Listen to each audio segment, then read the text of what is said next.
Hello guys, this is your Taraka. ఈవిడేంటి మళ్ళీ ఎక్కడికో స్టార్ట్ అయిపోయింది ఫ్యామిలీతో కలిసి అనుకుంటున్నారా?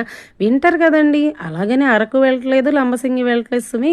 వైకుంఠగిరిలో ఉన్న శ్రీ అనంత వెంకటేశ్వర స్వామి టెంపుల్ని అయితే దర్శించడానికి వెళ్ళిపోతున్నామండి. మేము ఎర్లీ మార్నింగ్ స్టార్ట్ అయ్యాము. ఇది మనకు వైజాగ్ నుంచి వచ్చేటప్పటికి 84 కిలోమీటర్స్ అండ్ 2.5 hours టైం అయితే తీసుకుంది. అరకు ట్రిప్ వెళ్ళే వాళ్ళు అయితే దీన్ని కూడా ఇంక్లూడ్ చేసుకోవడం అంటే బెస్ట్ ఆప్షన్ అని చెప్తాను. ఎందుకు అంటారా?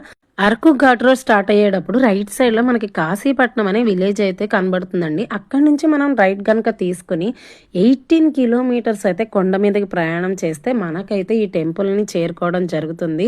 వెళ్లే దారంతా కూడా రోడ్ అయితే చాలా బాగుందండి. బట్ వ్యూ పాయింట్స్ అనేవి చాలా ఎక్కువ. సో మస్ట్ అండ్ షుడ్ గా హార్న్ అయితే కొట్టాలి గురు.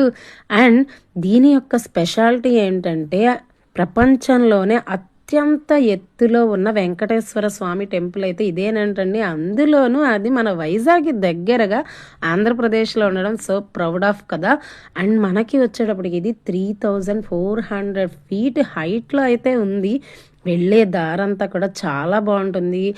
వాటర్ ఫాల్స్ ఉంటాయి, అన్నీ కూడా చాలా ఆహ్లాదకరంగా ఉంటుంది. వ్యూ అయితే అద్దిరిపోతుందండి. మామూలు నేచర్ లవర్స్కి అయితే కన్నుల పండుగనే చెప్పొచ్చు. చాలా అంటే చాలా ప్రశాంతంగా ఉంటుందండి. పైన టెంపుల్ కూడా అంతే పీస్ఫుల్నెస్ అనేది మనకైతే ఇస్తుంది. సో ఇంకొన్ని వివరాలు మీకు కావాలా? నా పార్ట్ 2లో చూడండి, లైక్ కొట్టండి, ఫాలో చేయండి.